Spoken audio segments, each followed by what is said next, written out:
En algún momento yo mencioné, a propósito del nombre de Dios, que el nombre de Dios es impronunciable. Cuando les estaba explicando, de hecho, la forma de bendecir.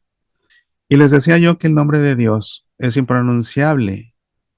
Y por esa razón es que en la actualidad, el nombre de Dios que se escribe con estas cuatro letras, Yod-He, Wau-He, que equivalen a la Y, a la H, a la W y a la H, y que como son cuatro letras se conoce como tetragramatón. En griego, tetragramatón significa cuatro letras. En la actualidad, el nombre de Dios, los hebreos lo escriben con estas dos letras, Yod, Yod, y este símbolo se conoce como Hashem. Ellos dicen Hashem para no decir el nombre de Dios. O se quedan callados y hacen una pausa de silencio para no decir el nombre de Dios. O bien lo sustituyen por Adonai, que significa Señor. Este Adonai hebreo, Señor, cuando la Biblia fue traducida del hebreo al griego para todos los hebreos que vivían en Egipto, en Alejandría, los hebreos que vivían en Alejandría, llegó un momento en que ya no hablaban hebreo, sino que hablaban la lengua franca, la lengua más común, que era el griego en ese momento. Es como le pasa a muchos de nuestros hijos, bueno, a los míos no, pero sé de muchos que venimos como inmigrantes y después los hijos o los hijos de los hijos pierden el español y ya nada más hablan inglés. Eso le pasó a muchos de los que se fueron para Alejandría y hablaban ahora griego. Así que se tradujo la Biblia en hebreo al griego. 72 especialistas la tradujeron y esa traducción se conoce como la versión de los 70, por esos 72 que la tradujeron, o la Septuaginta. Cuando ellos tradujeron el nombre de Dios impronunciable, lo que tradujeron fue Adonai, que significa Señor. En griego, Señor se dice Kyrios. Y luego cuando San Jerónimo tradujo la Biblia al latín, en una versión de la Biblia que se conoce como Vulgata, que fue la primera traducción que se hizo al latín, entonces San Jerónimo tradujo Kyrios por Dominus. Y cuando la Biblia se tradujo del latín al español, ese Dominus se tradujo a su equivalente que es Señor. Entonces así está. Del hebreo Adonai, al griego Kyrios, al latín Dominus, al español Señor. Pero todo eso es para referirse al nombre de Dios que es impronunciable. ¿Y por qué no se puede pronunciar el nombre de Dios? Porque Dios le dio a Moisés un nombre que no se puede pronunciar, porque cuando nosotros le ponemos un nombre a algo, lo encasillamos. Por ejemplo, yo soy Mauricio Pérez y no soy otra cosa. No soy Miguel Rodríguez, soy Mauricio Pérez. Si decimos que esto es un vaso, esto es un vaso. No es un libro, no es una pelota, no es un lápiz, es un vaso. Tiene un nombre y ese nombre lo encapsula. Es un vaso, no es un libro, no es un lápiz, no es una pelota. Si nosotros le damos un nombre a Dios, lo encapsulamos.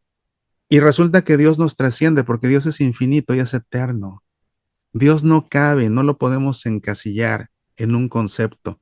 Es por lo que el nombre de Dios no se puede decir, porque entonces lo estaríamos limitando. Por eso es que los hebreos, al no poderse referir a Él por su nombre, decidieron referirse a Él como el Señor, Adonai. Pero el nombre pues de Dios es impronunciable, esas cuatro letras.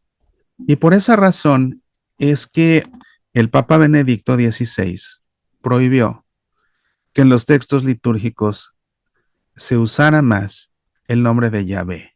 Y la pregunta que alguien me hizo fue, ¿dónde exactamente el Papa Benedicto hizo esta prohibición? Fue a través de una carta dirigida a las conferencias nacionales de obispos de todo el mundo y que emitió la Congregación para el Culto Divino y la Disciplina de los Sacramentos, actualmente dicasterio, y esto sucedió el 29 de junio de 2008. Es una carta en la que al principio se hace una explicación teológica del por qué, y después de que se explica el por qué, que pues es más o menos lo que acabo yo de explicarles resumido, esta es la prescripción, se las leo. A la luz de lo que ha sido expuesto, han de ser observadas las siguientes directivas. 1. En las celebraciones litúrgicas, en los cantos y oraciones, el nombre de Dios en la forma del tetragrama YHWH no ha de ser usado ni pronunciado. 2. Para la traducción del texto bíblico en lenguas modernas destinados al uso litúrgico de la Iglesia, ha de seguirse lo ya prescrito por el número 41 de la instrucción Liturgiam Authenticam, es decir, que el divino tetragrama ha de ser traducido por el equivalente de Adonai Kyrios, en inglés Lord, en italiano Signore, en francés Signor, en alemán Herr, en español Señor, etc. 3. Al traducir en el contexto litúrgico, los textos en los que están presentes uno después del otro, ya sea el término hebreo Adonai o el tetragrama YHWH, Adonai ha de ser traducido como Señor y la palabra Dios ha de ser usada en lugar del tetragrama YHWH, de forma similar a lo que sucede con la traducción griega de la Septuaginta y con la traducción latina de la Vulgata. Ejemplo, Señor Dios. De la Congregación para el Culto Divino y la Disciplina de los Sacramentos, 29 de junio del 2008. Pues ahí tienen ustedes la referencia exacta y ahí está el texto y la prescripción. Soy Mauricio Pérez. Estas son Semillas para la Vida.